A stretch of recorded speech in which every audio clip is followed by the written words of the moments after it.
ရပြီအားလုံးပဲမင်္ဂလာပါဒီနေ့ audio ချစ်တဲ့ကျွန်တော်မိတ်ဆွေတွေကိုကျွန်တော်ဒီနေ့ audio ပစ္စည်းတစ်မျိုးနဲ့ကျွန်တော်မိတ်ဆက်ပေးခြင်းလို့ပါaudio နဲ့ပတ်သက်လာလို့ရှိရင်ဒီ music နဲ့ပတ်သက်လို့ရှိရင်ကျွန်တော် crazy တယောက်ပါကျွန်တော်ဒီသချင်းနဲ့ပတ်သက်တာဆိုလို့ရှိရင်ကျွန်တော်တို့ဒီသချင်းကြီးသချင်းကနေရမလို့စပြီးတော့အခုခဏခေတ်လူငယ်တွေသဘောကျတဲ့ဒီ hip hop တို့ rap တို့အဲ့လိုချင်းမျိုးတွေကမှစကျွန်တော်အကုန်နားထောင်တယ်ကျွန်တော်ကြိုက်တယ်ဒါကြောင့်ကျွန်တော်သချင်းကောင်းကောင်းနားထောင်နိုင်ဖို့ရအတွက်ကျွန်တော် audio ကောင်းကောင်းအသုံးပြုဖို့လည်းကျွန်တော်လိုအပ်တယ်အခုနောက်ပိုင်းမှာဆိုလို့ရှိရင် audio brand တွေမျိုးစုံပေါ်လာတယ်ပစ္စည်းတွေဒီ speaker တွေ bluetooth speaker တွေမျိုးစုံပေါ်လာတယ်အဲ့ဒီထဲမှာဒီနေ့ကျွန်တော် information ပေးချင်တာဒီအခုကျွန်တော်တို့ဒီ audio တွေကိုတင်သွင်းတဲ့ company ပေါင်းစုံရှိပါတယ် brand ပေါင်းစုံရှိပါတယ်အဲ့ဒီထဲမှာဆိုလို့ရှိရင်ကျွန်တော်ဒီ Soundit S30 Max ကိုကြိုက်လို့ကျွန်တော်ကနေပြီးတော့ကြတော့အဲ့ company ကတင်သွင်းတဲ့တခြား brand တွေကိုပါကျွန်တော်တင်ကြည့်ပါတယ်အားလုံးဒီတကယ့်ကို quality အရေးသွေးကောင်းပြီးတော့အတန်တော့ကောင်းတာကိုတွေ့ရပါတယ်အဲ့ company ကကျွန်တော် Jetsuan မြန်မာ company limited ဖြစ်ပါတယ် Jetsuan မြန်မာဆိုတာနဲ့တပြိုင်တည်းဗာမေးလဲလို့ကျွန်တော်မေးစရာမလိုပါဘူးဒါ China made ပါဒါနဲ့လို့သူ့ရဲ့အရေးအသွေး quality ဘိုင်းမှာဆိုလို့ရှိရင်တကယ်ကိုအစ်မြင့်တာကိုကျွန်တော်တွေ့ရမှာဖြစ်ပါတယ်သူ့ရဲ့အသားအနာ quality အရေးအသွေးတွေမဟုတ်ဘူးအတန်ပိုင်းဆိုင်ရာမှာပါတော်တော်လေးအစ်မြင့်တာကိုကျွန်တော်တွေ့ရပါတယ်အဲ့ဒါသူတို့တင်သွင်းတဲ့ brand တွေရာဆိုလို့ရှိရင်ကျွန်တော်ပထမဆုံးစပြီးတော့ရောင်းခဲ့တဲ့ Soundit S30 Max နောက်တစ်ခါကျရင် M+ series M2 Pro M8 Pro အဲ့ဟာတွေနောက်ပိုင်းမှာဆိုလို့ရှိရင်ကျွန်တော်ဒီ Hope Star တို့နောက်တစ်ခုကျွန်တော်တို့ဒီ M Love တို့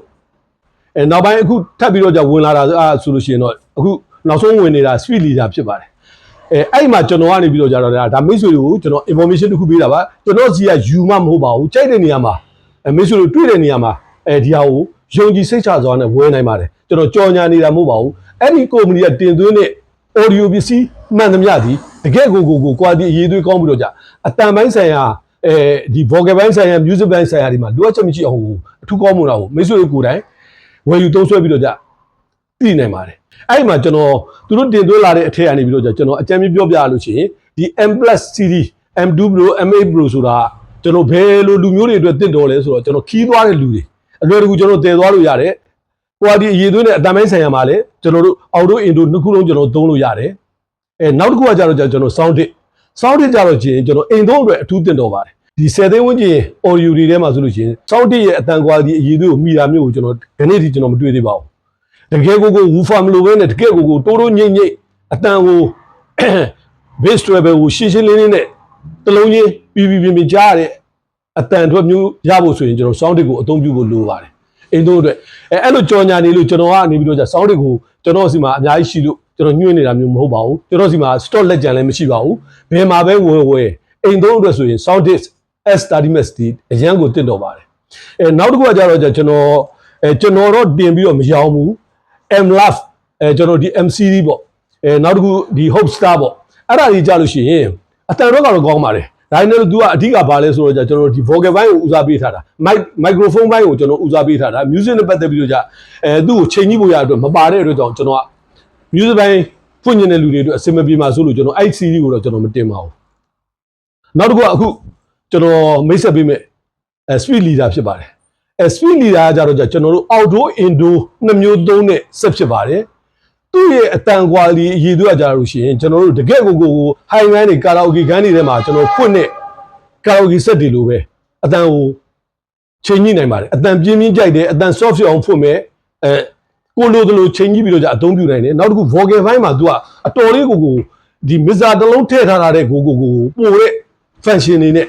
ကိုယ်စိတ်ကြိုက်ချိန်ညှိနိုင်တာကိုကျွန်တော်တွေ့ရမှာဖြစ်ပါတယ်ပြီးရင်ကျွန်တော်ဖွင့်ပြပေးမယ်အဲ့မှာဆိုလို့ရှိရင်အခုကျွန်တော်စီမှာကျွန်တော်တို့လက်ရှိကျွန်တော်ဆိုင်မှာရောက်နေတာဒီကျွန်တော်တို့ဒီ Speed Leader LS08 အခုနောက်ထပ်ဝင်လာတဲ့ဟာတွေကဆိုလို့ရှိရင်Speed Leader SB08 SB10 အခုဒီနေ့ကျွန်တော် SB10 ကိုကျွန်တော်တစ်ချက်ဖွင့်ပြပေးပါမယ် Made in China ပါဒါပေမဲ့သူ့ရဲ့ quality အရေးသွေးကဘလို့အနေထားမျိုးလဲဆိုတော့မိတ်ဆွေတို့ကိုယ်တိုင်တွေ့မြင်ရမှာဖြစ်ပါတယ်နောက်တစ်ခုအတန်ထွက်ပိုင်းမှာဆိုလို့ရှိရင်လည်းအရန်ကိုအတန် quality အရေးသွေးကောင်းပြီးတော့တကယ်ကိုbranded ကြီးတွေနဲ့ရှင်ပြီးတော့ကျွန်တော်အသုံးပြုနိုင်တဲ့အနေအထားမှာရှိပါတယ် SB10 ရဲ့ output power ဆိုလို့ရှိရင်ကျွန်တော် RMS 360 watt ဖြစ်ပါတယ် SP 08ကတော့ကျွန်တော်တို့ဒီ watt 300ထွက်ပါတယ်သူ့ရဲ့ battery power တွေကဆိုလို့ရှိရင်နှစ်ခုလုံးအတူတူပဲဖြစ်ပါတယ် 12.8 volt 24Ah ဖြစ်ပါတယ်lithium battery တွေတုံးထားတာကိုတွေ့ရပါတယ်ကျွန်တော်ဇက်တိုက်အသုံးပြုမယ်ဆိုလို့ရှိရင်ကျွန်တော်9နာရီလောက်ကျွန်တော်တို့ကောင်းကောင်းအသုံးပြုနိုင်ပါတယ်အဲ့ဒီအတွက်ကြောင့်ကျွန်တော်တို့ဟောပြောပွဲတစ်ခုကျွန်တော်တို့ဒီ live show တစ်ခုနောက်တရားပွဲတစ်ခုကောင်းကောင်းသုံးဖို့အတွက်လုံလောက်တဲ့အနေအထားမှာရှိပါတယ်သူ့ရဲ့အတန်ပိုင်းဆိုင်ရာဆိုလို့ရှိရင်လေwatt 300 watt 360ဖြစ်တဲ့အတွက်ကြောင့်ဘောလုံးဒီကျွန်တော်တို့ဘောလုံးကကျွန်တော်0 to 50 50အထိပါပါတယ်ဒါပေမဲ့လို့ကျွန်တော်တို့အိမ်လုံးအနေနဲ့ဖွင့်မယ်ဆိုလို့ရှိရင်ကျွန်တော်10ရောက်အောင်ကိုကျွန်တော်ဖွင့်လို့မရပါဘူးဒါတွေကကျွန်တော်စမ်းပြီးသားပါသို့တော်လည်းကျွန်တော်ဒီနေ့ unboxing ဒါလေးကိုကျွန်တော်ချစ်တဲ့ customer တွေကိုကျွန်တော်ဒါလေးကိုကျွန်တော် unboxing လုပ်ပြမှာဖြစ်ပါတယ်အခုကျွန်တော်တို့ဒီ SP10 မှာဆိုလို့ရှိရင်10လက်မ woofer 2လုံးပါတယ်နောက်တစ်ခုကဒုံးကျူတာ10လုံးတက်ထားပါတယ်နောက်ဒီ SP08 မှာဆိုလို့ရှိရင်ကျွန်တော်10လက်မ woofer 2လုံးတက်ထားတယ်နောက်တစ်ခုဒုံးကျူတာ6လုံးကျွန်တော်တက်ဆင်ထားပါတယ်သူ့ရဲ့တိဆောက်ပုံသူ့ရဲ့ quality အရေးအသွေးနဲ့သူ့ရဲ့ design အသားအနာကိုကျွန်တော်ပြီးရင် unboxing လုပ်ပြပေးပါမယ် made in China ပါဒါပေမဲ့လို့သူ့ရဲ့ quality အရေးအသွေးကိုလူချင်းမင်းတို့ကိုယ်တိုင်မြင်တွေ့ရမှာဖြစ်ပါတယ်